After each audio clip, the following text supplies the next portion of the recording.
and welcome to our 7th webinar. My name's Chris Withers. I'm the Broker Distribution Director for Ecclesiastical, and we've been running these sessions throughout the year based on topics that you, the brokers, have told us are important to you.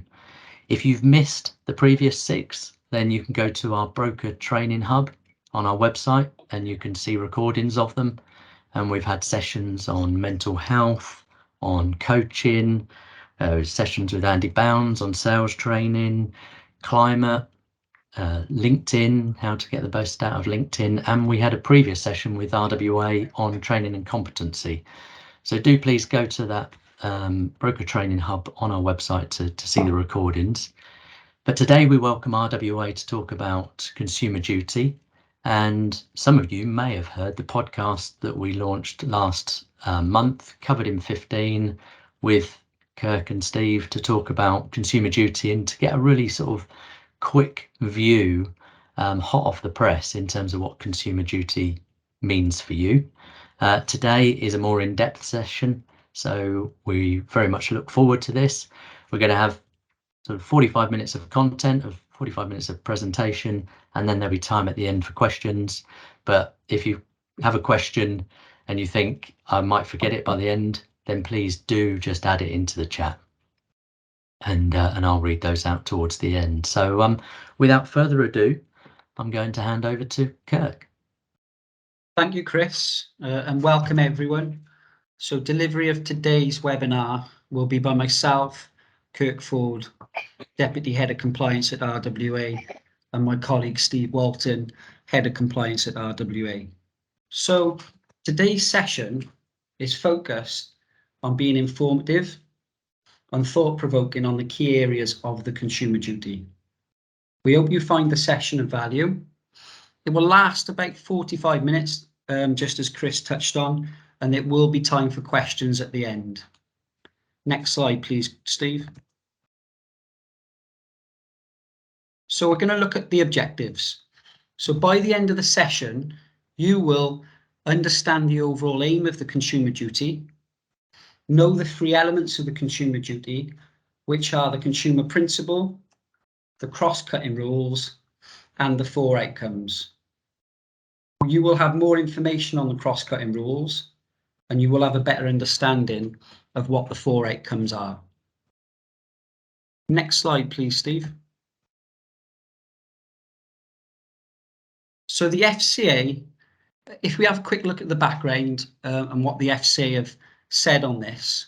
So the FCA wants to set a higher expectation for the standard of care that firms provide consumers. So for many firms, this will require a significant shift in both culture and behaviour.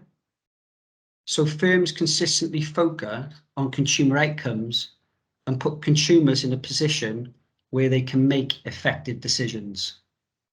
Setting higher standards and putting consumer needs first is central to the FCA strategy and is the cornerstone of the consumer duty. And the FCA want to see a higher level of consumer protection in retail financial markets where firms compete in consumers' interests. Okay, so what does this mean? Firms need to understand their customer needs and have the flexibility to support with certainty of expectations to get good outcomes. And we will touch on this a bit later, how you evidence these good outcomes. And the FCA have also stated at present that good outcomes don't always happen. Some firms present information in a way that is misleading or difficult to understand, which makes it harder for consumers to make timely and informed decisions.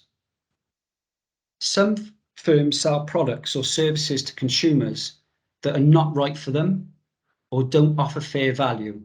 And you will hear this word a lot today, fair value, and the quality of products being sold. And as a result, could provide poor customer service and support. Next slide, please, Steve. Okay, so that's a little bit about the background of the consumer duty. Let's have a look at some key dates. You might want to jot some of these down, guys. So the aim of the consumer duty like we've already mentioned, is to ensure a higher and more consistent standard of protection for consumers and to prevent foreseeable harm. We will also discuss foreseeable harm a bit later as part of the cross-cutting rules. So the FCA has now published their full and final consumer duty rules, which was July 2022. So what does this mean to you as brokers? The consumer duty requires firms to focus on consumer outcomes, putting consumers' interests at the heart of their activities. So by the end of October 2022, please jot this down, you will need to have an implementation plan, an action plan, and a champion at board level by this date. So implementation plan and action plan with a board champion by this date. And again, we will discuss this on how RWA can support you through this a bit later. Also, the FCA have extended the proposed implementation deadline, which was the 30th of April 2023, and they've introduced a phase implementation. So what this means is firms will now have until the 31st of July 2023, and please make a note of that, to ensure compliance for the new and existing products or services that are open for sale or renewal. And also until the 31st of July 2024 for closed products or services. So let me just rerun you through that and recap that. So we've got the implementation plan and champion at board level, October this year, end of October, please. And then you have until the 31st of July 2023 to ensure compliance for the new and existing products or services. And then you have a further year until July 2024 for any closed products or services. Thank you. Next slide, please, Steve. I think it's important now just to have a little overlap with any other regulation. So I think it's key where firms are following other rules that's been introduced in the last 5 years in particular. And I'll give you some examples: the Insurance Distribution Directive, value measures, general insurance pricing practices and product governance rules. Brokers should well be on their way to meeting the expectations of the consumer duty. A firm's compliance with these existing rules is likely to impact how you will need to comply with the consumer duty. But there will still be work for many firms to do if they've also been abiding by these regulations. So guys, just a quick show of hands, if you can just click your button. How many of you can honestly say, and put your hand up please, that you're fully prepared and ready in these areas that I've just mentioned, which are the IDD, value measures, general insurance pricing practices? Thanks, Belinda. Real.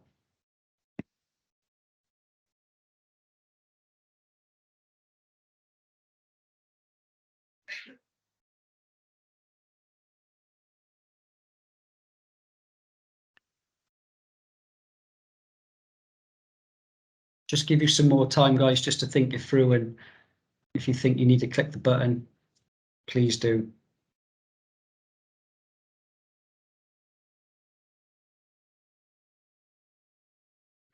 Okay, I think the key point here is if you've not started your evidencing piece and formulating plans around these key regulations, now's your time. You have to do this. And again, we will touch on the evidence piece and how critical this is for firms as we progress through this seminar, webinar. Thank you guys for that. Next slide, please, Steve.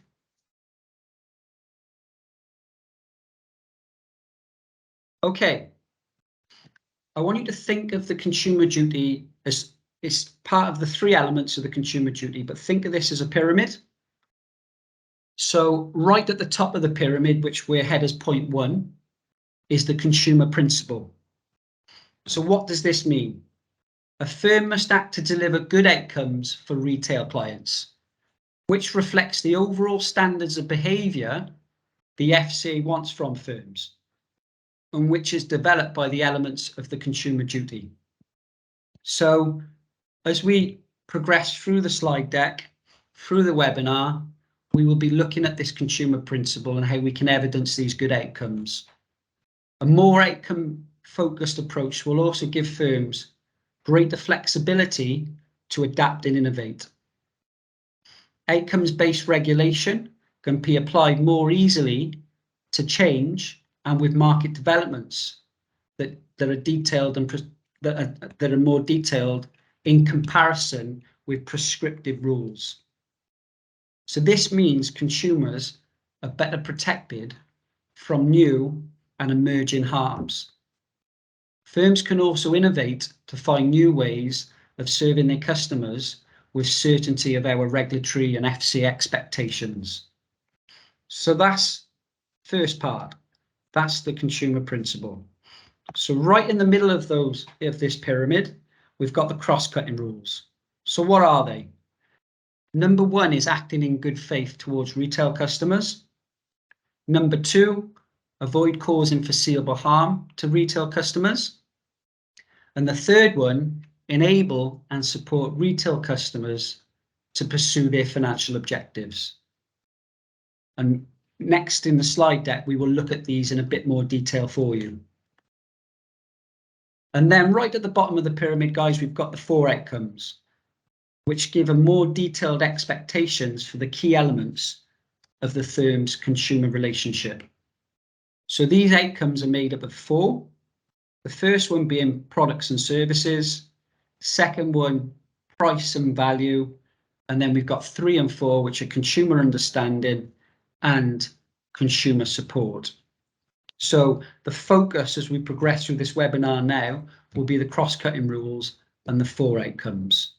So we've covered off quite a bit there. We've covered off the background of the consumer duty. We've covered off some overlapping regulation.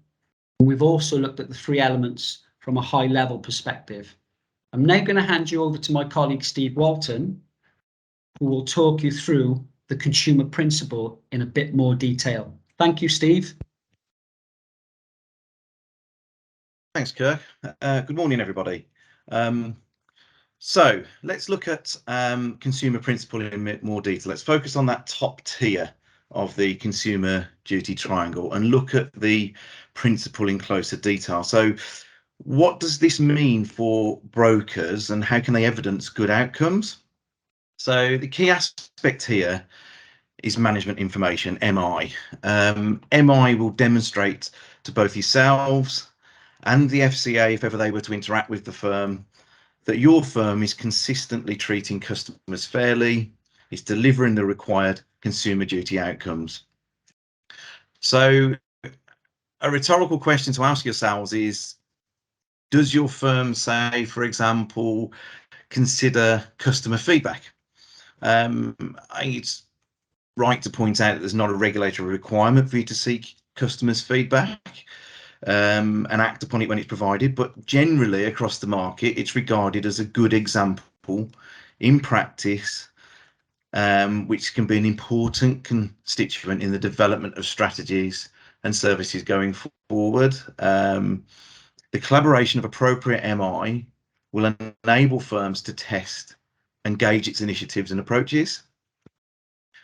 So perhaps another rhetorical question is, how many of you are actively collecting, reporting, reviewing and maintaining customer-based MI, which focuses on customer outcomes? Whilst you're thinking about that, hopefully the majority of firms that are involved in today's webinar will in some way or form produce a series of MI which is actively reviewed and acted upon. And what I'd like to do at this stage is gauge your thoughts on this using the comments function. If we could all perhaps share some headline examples of the types of MI that you're collecting in relation to delivery of customer outcomes. I'll give you a minute or two just to drop some headline comments down. and then we'll be able to consider those as we move forward. And Chris, could you be so kind as to just shout some of these out as they come through, just purely from a visual point of view? I'm running out of screens at the moment. Sure.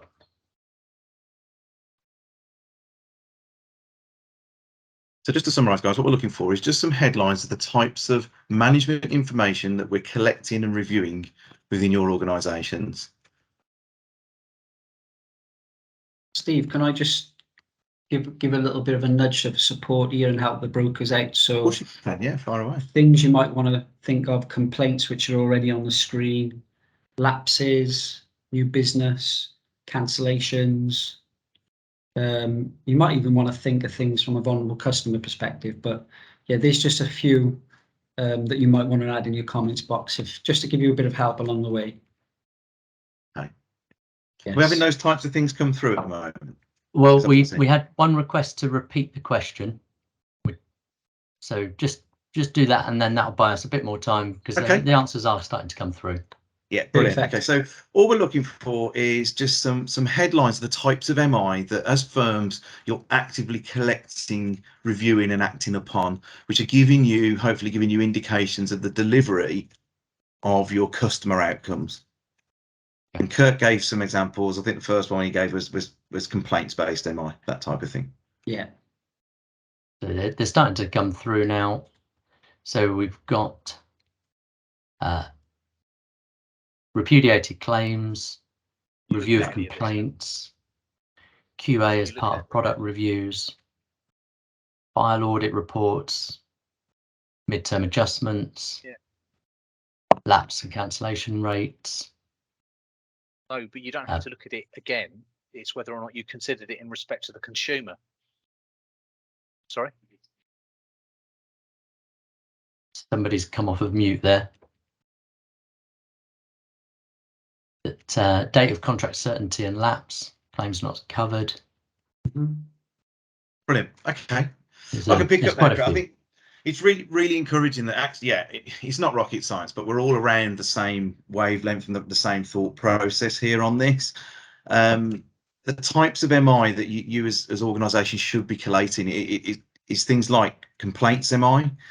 In addition to all of your standard data analysis that you'd expect on complaints, so that you can fill out your reg data reporting, you should also be analysing things like redress payments, any trends within complaints, your root cause analysis, what was attributing to that complaint activity itself. Kirk touched on vulnerable customer. MI around that aspect of firm's activity is important.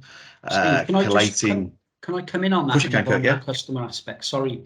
So I've been asked quite recently by a lot of brokers, what can we be doing to evidence the MI for vulnerable customers? And guys, keep it simple. As a starter for 10, just monitoring how many vulnerable customers you have is a starter for 10. And on your monthly report, evidencing and monitoring is key, that you guys have done your training in vulnerable customers. And you know, even if you're doing that once a year and it's going to be a reoccurring green on a RAG status, that would be really good towards your outcome-based principle for demonstrating good evidence of this outcome. Brilliant. Thanks, Kirk. Claims repudiation rates we had earlier, absolutely, it's a major indicator of potential poor outcomes for customers. Renewal take-up rates, new business take-up rates can be early indications that something isn't working within the organisation.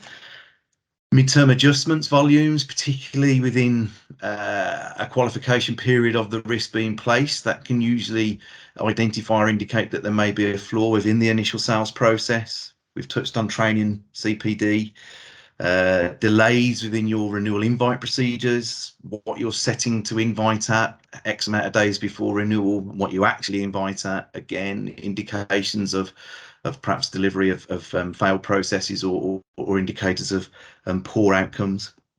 File checking we had, any trends within file checking, anything that indicates failures or flaws within sales processes, and then your standard service level agreement data as well. So looking at things like calls answered, average call time, time for email responses, time for physical post responses, time to wait for calls to be actioned, that type of a thing. All good indicators of MI, which are going to be key to delivering on the consumer principle.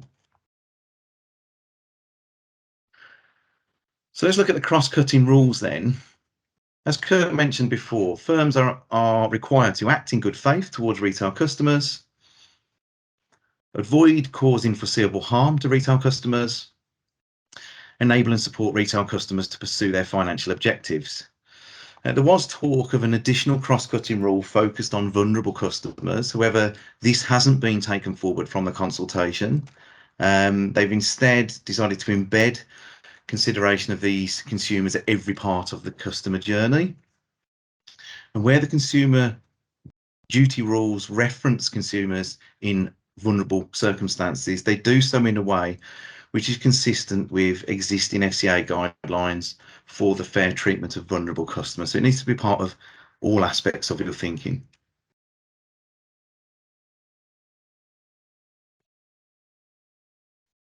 So look at these individually then. So acting in good faith.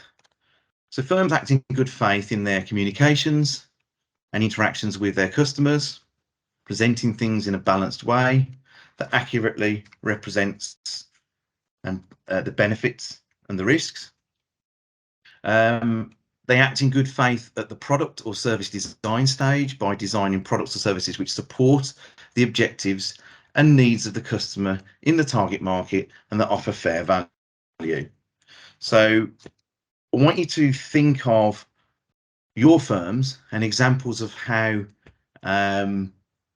you're delivering on the acting in good faith. But whilst we're doing this, it's probably more beneficial for us to share some examples with you of where firms are perhaps not acting in good faith. And these are examples that we've come across. So there'll be things like designing features that exploit consumers' behavioural biases, using that to try and create demand for a product, designing products, services that do not offer fair value, not presenting charges or pricing in a way that makes it easy for the consumer to understand the total cost, presenting customers with incomplete, distorted, or perhaps skewed information, and communications in which key terms are disguised or buried, misleading consumers about the benefits and risks. So a lot to take in there, but I think you've got to think about the medium in which you're communicating with that customer.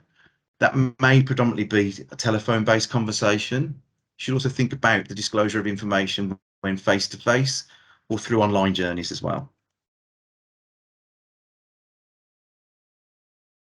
Avoiding causing foreseeable harm. So let's look at that one. This rule doesn't mean that consumers can or will be protected from all harm. Sometimes harm will occur because of circumstances that will not reasonably be foreseeable. So an unfavourable economic condition, for example. Firms are only responsible for addressing harm when it's reasonably foreseeable at the time and will have taken into consideration what the firm knows or could reasonably have been expected to have known. So how can you avoid causing foreseeable harm? So brokers should act to avoid causing foreseeable harm at all stages of the customer journey. They should do this when they're thinking about the groups of customers, such as their target market or the audience from a financial promotion point of view, or when they're communicating with or providing support to an individual customer. So again, some examples to help where firms may not be avoiding foreseeable harm to customers would be not disclosing or adequately explaining significant risks when communicating products or service terms, not putting things right when mistakes have occurred, and not being accessible to customers when they've got questions throughout the journey. Even when firms take all reasonable steps to meet the consumer duty, consumers may sometimes make poor decisions. And firms should aim to help their customers understand the consequences of those decisions. However, if a customer insists on a course of action and the firm regards that as potentially being harmful, but has highlighted those risks and consequences of that decision to the customer, then the firm cannot be obliged to prevent that from happening. Customers do have their own obligations within this process.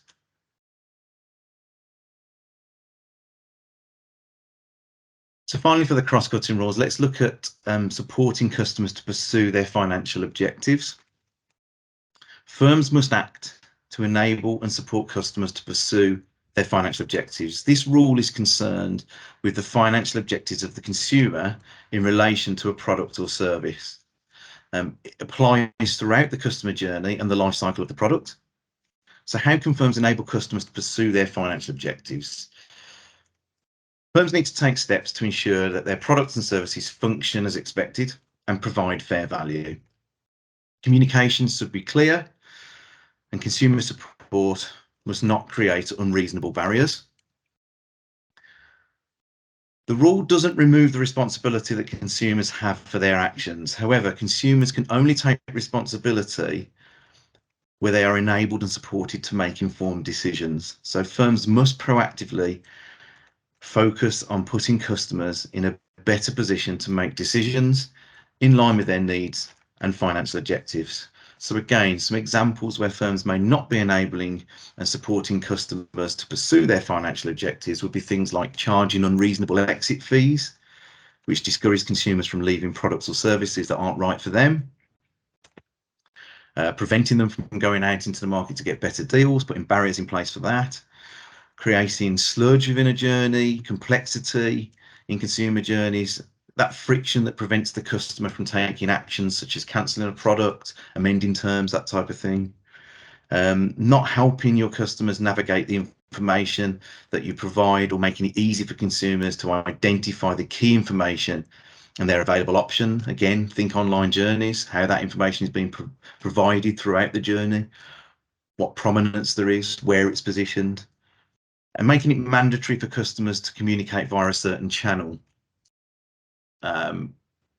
Post-COVID, I've seen some firms that have moved to live chat, for example, and they use that as their only form of communication. And the question that you'd ask is, well, is that appropriate for your customer base? Is that supporting your retail customers to pursue those financial objectives?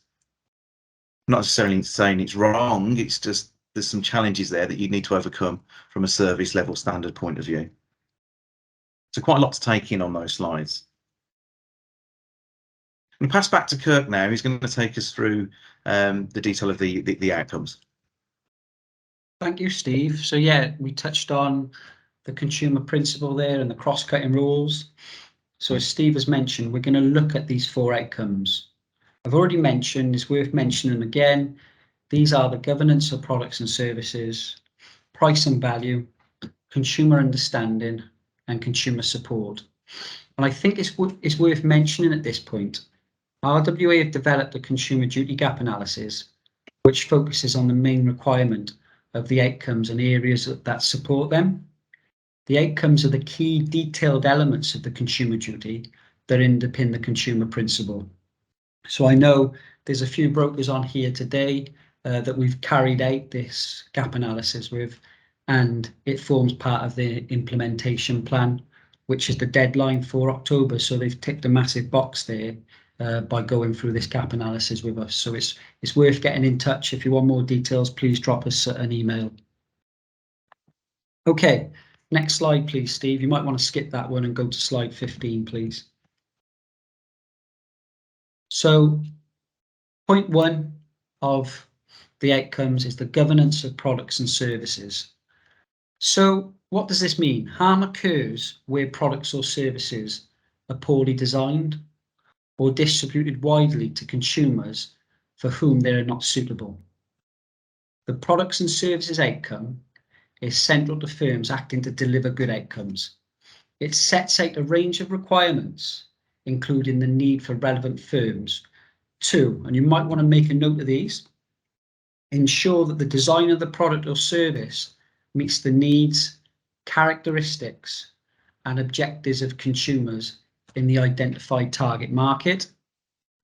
Ensure the intended distribution strategy for the product or service is appropriate for the target market. And really quickly, I met with a client yesterday, just to give you an example, and we went through what they had done recently as part of their distribution strategy. So again, their evidence in it, which is key. Carry out regular reviews to ensure that the product or service continues to meet the needs, characteristics, and objectives of the target market. And just a few key questions to ask yourself as a broker. Do you already have in place distribution arrangements for each product or service distributed? So that's a key question. Do you seek appropriate information from insurers so that you have the necessary understanding of products and services you distribute? So again, I'm sure you're working closely with your insurers. You're looking at the product, what it offers for clients. You're keeping up to date on your training. And also, where you are distributing a product or service, do you comply with the obligations on the distributors under the products and services outcome? And we will touch on this a bit later, as collecting MI will be critical here, and we've already touched on this previously with Steve as well. Next slide, which I believe is handing over to you, Steve. Yeah, so let's look at the price and value aspects then. So harm occurs where consumers don't get value for money. And this could mean that by not providing fair value, this is likely to cause harm to consumers. So the FCA doesn't intend to set prices as part of this outcome, and it doesn't mean that firms are expected to only offer products or services at low prices. You know, products or services that are more costly can still provide value if the price reflects the quality and the benefits that are being offered. The focus of the price and value outcome is on the relationship between the price the consumer or customer pays and the overall benefits of the product. So you're looking at the nature, quality, benefits the customer will experience, considering all of these factors. So again, ask yourselves, when assessing if a product or service provides value, do you consider the expected total price that the customer will pay? That should be including things like your applicable fees, your charges over the lifetime of that relationship between the customer and you, the broker. Do you assess value at the design stage of the product before offering products or services to consumers?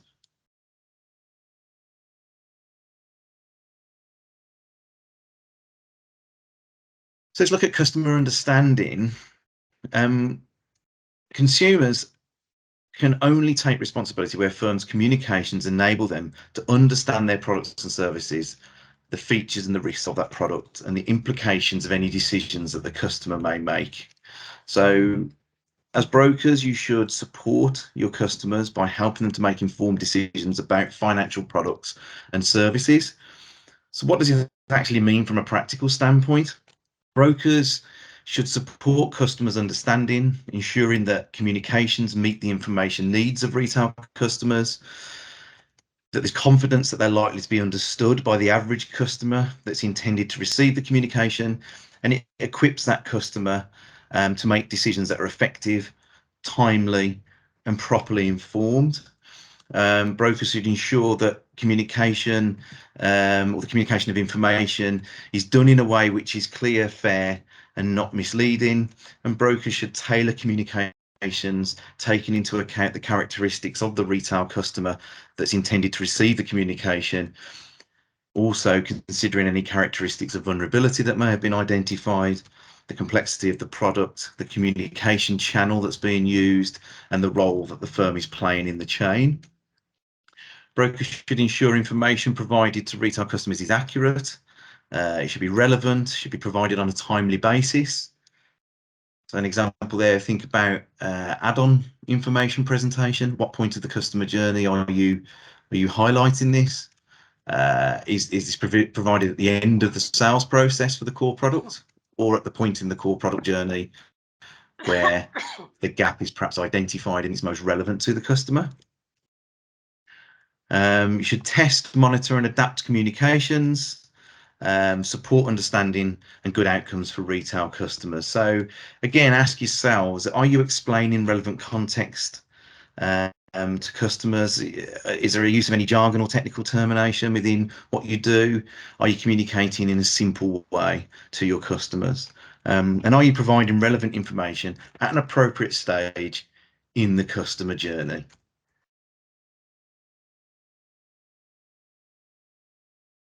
Another aspect was consumer support. Firms are expected to provide support that meets their customers' needs. This outcome goes further than existing rules by setting overarching requirements in relation to the support that firms provide their customers. It should be considered alongside the other rules that cover specific elements of the servicing of customers.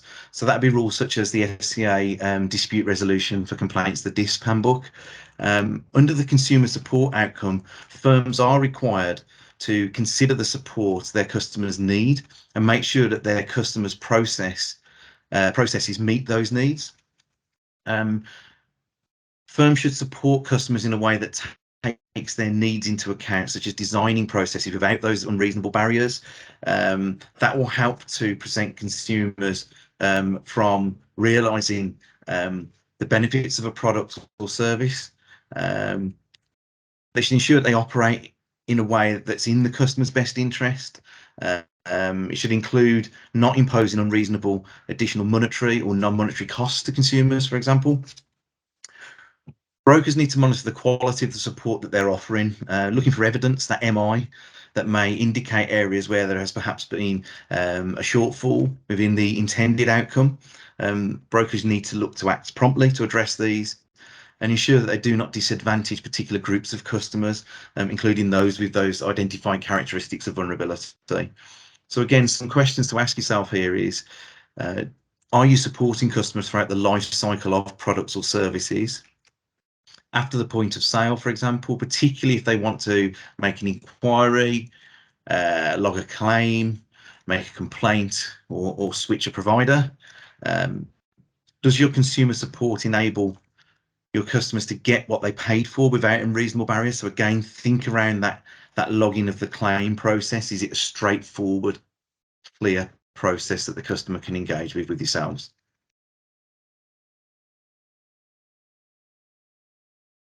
Another aspect to think about here is senior managers and certification regime and how this crosses over into that. So the FCA has also amended its SMCR individual conduct rules in the Code of Conduct Sourcebook, COCON. This reflects the higher standard of the consumer duty. So coming into effect alongside the duty from the 31st of July 2023, there will be a new rule requiring all conduct rule staff within a firm to act to deliver good outcomes for retail customers. And that's where the firm's activities fall in scope of the consumer duty. Now, where this new rule applies, the existing individual conduct rule 4, which requires conduct rule staff to pay due regard to the interests of customers and treat them fairly, that would actually be rescinded. That wouldn't apply. The new proposed rules would apply to conduct insofar as it relates to retail activity, and the existing rule 4 would be limited in application to conduct related to non-retail activity. And this very much mirrors the approach that the FCA has taken for business principles, where the new consumer principle will apply to firms' retail activity, and existing principles 6 and 7 would continue to apply for non-retail activity. So firms will need to ensure that staff understand how these conduct rules apply and how they apply to the context of the role that they're undertaking. And just initial feedback from the work we've done with firms around senior management certification regime, this is one of the weakest areas of implementation that we saw across firms. It's not only just making staff aware that there's a number of conduct rules and this is what they say, it's putting it into the context of the role that's being delivered, because what one individual in their role and how those rules would apply will be totally different to another individual in a different role and how those rules apply in the context of their role. So a real key message here is further training is going to be required, so that firms are prepared in light of the incoming new rules. I'm going to hand back to Kirk now, and he's going to look more into the monitoring of consumer outcomes. Okay, yeah, thanks for that, Steve. So we touched on a few areas there, Steve. Governance of products, price and value, consumer understanding, consumer support, and SMCR. We're now going to look at monitoring. So we've covered quite a few bases on this already, but just to go a bit deeper, firms would be expected to monitor and regularly review the outcomes that their customers are experiencing. and also ensure that the products and services they provide are delivering the outcomes that they expect in line with the consumer duty, and identify where they're leading to poor outcomes of harm to consumers. And just to give you a bit of background, working out in the field, as a past experience, I do know that the FCA has asked for previous collation of MI to some of my brokers, and that's not to scaremonger you, I'm just sharing with you some real life examples. So it's very important now, in light of the consumer duty, that we get our house in order to ensure that all this, and you have a high level dashboard and your MI is feeding into this dashboard to ensure that you identify any trends.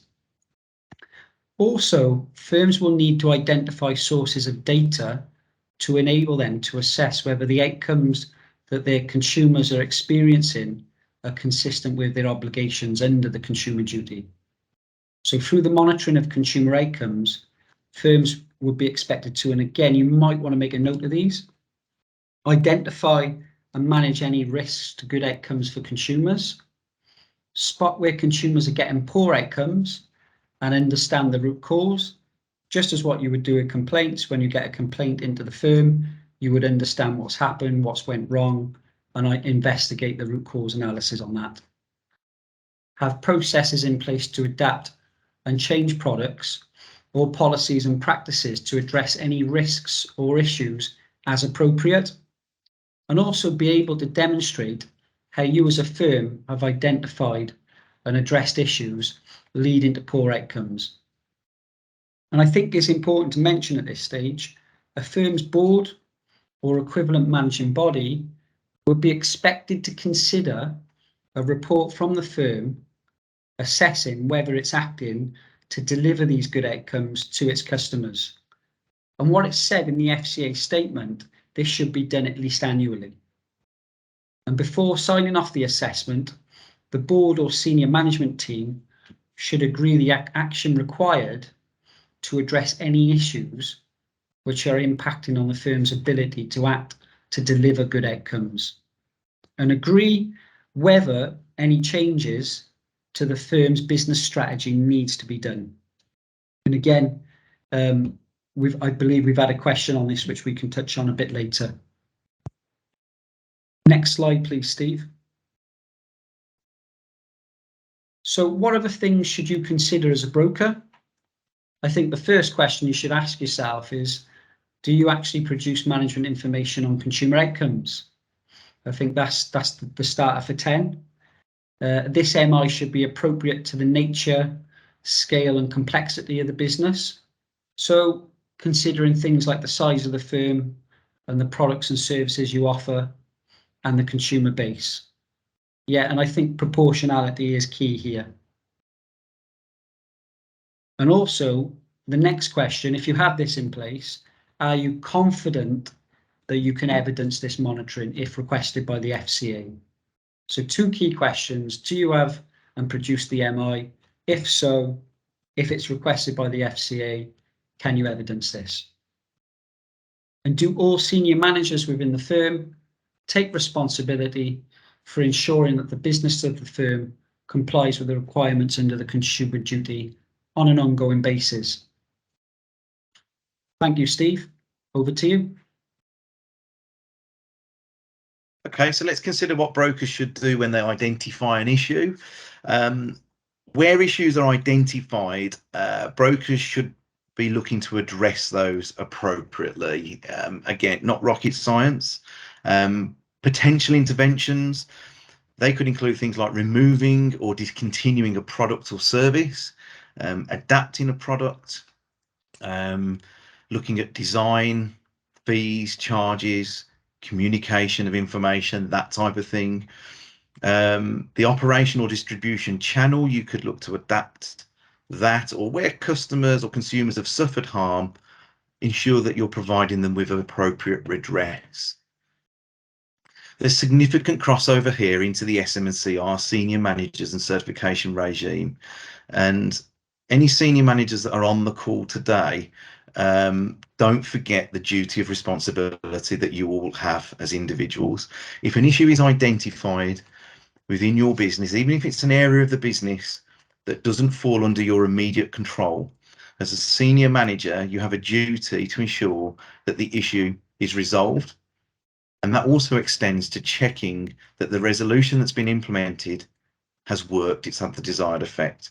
Don't forget that if you don't do this, then dependent upon circumstances, there could be an element of personal culpability, which could, worst case scenario, lead to individual sanction. Again, there's a lot of hoops to jump through with the regulator to get to that point, so I'm not sensationalising or trying to scaremonger, but they are risks that individuals are carrying. Consumer duty will apply across all of the firm's activities, so that's from high-level strategic planning through to individual customer interactions. Internal processes will need to be reviewed, and customer service processes may need to be re-evaluated. So crucially, this shouldn't be a tick box exercise, but sometimes, and something that firms should approach more proactively, is ensuring that their products and services are fit for purpose and provide fair value.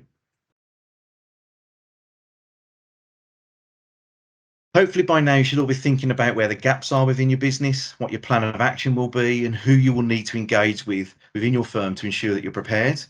I'd fully expect that the majority of people on this webinar will now be thinking, the practical aspects of how you're going to implement this into your organisation. And hopefully you'll recall at the start of the webinar we outlined a requirement for firms to have a formalised implementation plan in place by the end of October 2022. And just touching on that, again, not looking to scaremonger you, but looking at the type of rhetoric that the FCA have used, it wouldn't surprise me if they go to market asking for firms through some form of survey to share those implementation plans post October 22. In order to develop an implementation plan, then firms have first got to establish where the gaps are within their organisation and what work needs to be done to close those gaps. This will enable firms to be able to develop a plan for how work streams will be completed. It'll be able to assign appropriate timescales and appropriate owners for those actions to be completed within the business. There's a lot of work here for brokers to do. It doesn't leave much time for brokers to meet the October deadline and the formalisation of that implementation plan. And as we mentioned before, the RWA Consumer Duty Gap Analysis exercise is available and will help for the formalisation of that plan. It's going to enable firms to understand where the gaps are evident within their business. It's going to help them understand what work needs to be completed to close those gaps. And with the help and support of ourselves, we can help firms to develop a bespoke formalised implementation plan. So final slide, just revisit those objectives. Hopefully by now you all understand the aim of the consumer duty. You know 3 elements of the consumer duty, which were consumer principle, the cross-cutting rules, and the 4 outcomes. You know more information about the cross-cutting rules, and you've got a better understanding of the 4 consumer outcomes. Thanks so much for your time today, guys. It's been a really enjoyable session. Thanks for giving us the opportunity to provide this webinar. Any questions, we're more than happy to facilitate. Thank you both. Thank you, Kirk. Thank you, Steve. No problem at all. A lot of content there to go through, and thank you for doing it in such a effective way. There is now time for questions, so if you have got any questions, please do add them into the chat, and whilst you reflect on what those are and start to type them in, we have got some we prepared earlier, actually, some of the brokers sent in earlier, and some that have been sort of received separately. So just one of the sort of perhaps a quick one just to clarify, when you talk about retail customers, we're talking about more than just personal lines customers, I think, aren't we? Absolutely. Kurt, do you want me to take this one? Yeah, go for it, Steve. Right, yeah, absolutely. Your SME type business will fall in scope of consumer duty, very much so. I think a sensible way of approaching this would be thinking about DISP rules. Getting into the detail of this, product governance oversight, fair value assessments that everybody should be working on now, that very much overarches into this consumer duty, and that is across all products. DISP, as in dispute resolution, complaint rules. They apply for individuals and small, medium enterprises up to a certain qualification to go to the Financial Ombudsman Service. It's all interlinked. Don't think as consumer being the individual on the street. It's wider reaching than that. Absolutely. I'd agree with that, Steve. And another one of the ones that was sent in advance, and I think you touched upon this a little bit, Kirk, what management information should brokers be capturing to evidence good customer outcomes? Great question, and I think we've answered this during the session, but I'll quickly summarise it again, Chris. So it's things like complaints MI, vulnerable customers, which is really hot on the radar at the moment with the FCA. So MI around this is very important, very pertinent. And like I've said, a starter for 10 would be just identifying how many vulnerable customers you have, evidencing this, also ensuring that everybody in your team has done their vulnerable customer training. Another one would be claims. So, from a TCF perspective, are the claims ratios being paid out? Can you spot any trends with these claims payouts, or are they not paying out? Other areas to consider is evidence in your training and continual professional development, which you have to do under systems and controls regulations anyway. Things around renewal invite procedures. So there's a few just to consider there, Chris, and I think we've touched on them within the session as well. If I could just come in on the back of that, Kirk, I think Kirk's given some really great real examples of the MI that you can look at. I think if firms that are struggling with an MI strategy, you mentioned during the webinar dashboard. Yeah, I think that's a real key word. Think about a dashboard of MI. Sit down with a wish list. What's the MI that we would need to indicate the outcomes that we're delivering to our firms, and then from that you can prepare an MI series which can feed into, say, a report pack that the governance team will respond to on a periodic basis. And I tell you just really quickly, I know we got more questions, Chris, and off the back of that, Steve, I met with a firm last week. We spent half the morning going through what they called their treating customers fairly strategy, and we enhanced it to a consumer outcomes dashboard. And like you did there, we looked at the menu and we looked at 10 areas that we thought were pertinent in line with this, and we've started that as a starter for 10.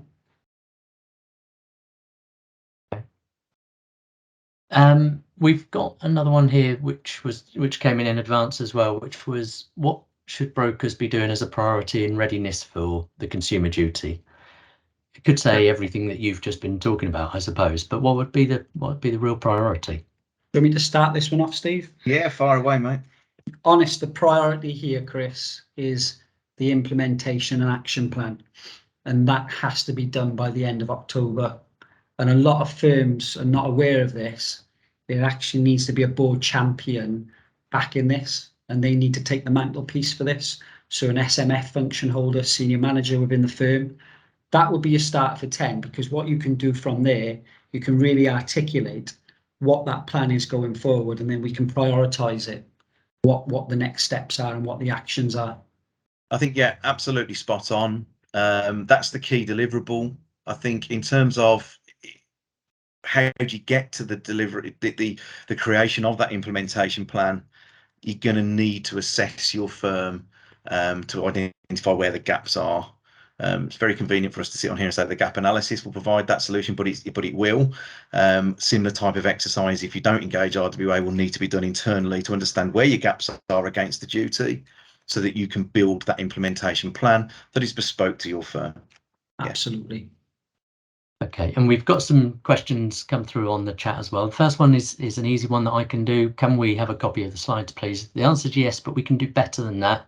There will be a recording of this once it's edited, posted to the Broker Training Hub. And just as another little plug, a reminder that the Broker Training Hub appearing on our website has got all of the previous 6 webinars that we've done as well. And if you want a 15-minute snapshot of everything that the guys have been talking about, then go to our podcasts, available wherever you get your podcasts, covered in 15, and you'll be able to hear another a piece of this. We've got one here, very interesting one. This, are you able to provide an indication of what you consider to be fair value in terms of broker earnings? Do you think there's a maximum percentage? Good question. No. Yeah, I can give an indication. This is going to sound very much like a fence sitting exercise, which it's not intended to be. There isn't a maximum earnings. There's many factors you need to consider here. So you need to consider what your earnings are in relation to the product itself, how that operates within the context of the market, the wider market itself, but probably the most pertinent and important here is the work that you as the broker does in the arrangement of that product. It's got to be fair, reasonable, and justifiable is the key word. So if you are earning excessive amounts of commission or charging an excessive fee, then you need to think about how you evidence that justification. Yeah, and what I will say, Chris, off the back of this, just going away from commission onto fees, just make sure your fees are absolutely consistent. And under the price and value part of the consumer outcome, now is absolutely critical to evidence this process. So are your fees consistent for personal lines and commercial lines? And have you done a market exercise in line with this? And we've got another question, which is, you mentioned about the gap analysis, and the question is there a gap analysis template that you could provide? I'll answer this one, Steve. The gap, it's not the answer you would want who's ever put this out there. It comes as part of the delivery day with us, unfortunately. It's not a template that we're just going to share out there within the domain. If you're an RWA client, I'm sure that it can be part of your subscription, but I don't think we're going to be sharing the template. Would you agree with that, Steve? I would agree, and I think there's an obvious driving reason for that, but there's also a real reason, and that is that firms can't take a template approach to this. Unfortunately, this is one of those things where it's got to be embedded in what you do. You need to consider those gaps within your organisation in depth, and each implementation plan. I mean, we've been asked, have you got an implementation plan template, for example? Again, that's another aspect that we're just not going to be able to template, because each firm is going to be different based on what you do, how you're doing it, how far advanced you are with the recent regulatory changes from the FCA. So it is very much bespoke to each individual firm. Absolutely. Okay, well, I've got one more question, and there's only 1 minute left, but one more question. How do you have confidence that your customers have understood your communications if you're a broker? There's stuff sort of widely available that the average reading age is perhaps younger than an adult. So how do you know that those good communications that you're sending out as a broker are actually being understood by the customers that they're aimed at? I think one of the key things here is not using jargon would be an absolute starter for 10. Making the language clear and concise, and trying to direct the clients to the pertinent areas, because we all know, Chris, the amount of information that gets communicated to a client is huge. And I think a good broker would break that down into sections for their customer. So I think, yeah, absolutely breaking it down, jargon-free, and making sure that it's concise and well understood by the client, and summarising. When you're speaking to your client, absolutely ask them, do they fully understand, and summarise these key pertinent points. Okay. Yeah, I think if I could just very quickly come on the back of that, Chris. I was just going to say the MI that you're collecting, that will indicate and tell you whether your sales process is working. Customers aren't understanding aspects, which is leading to claims, repudiations, complaints.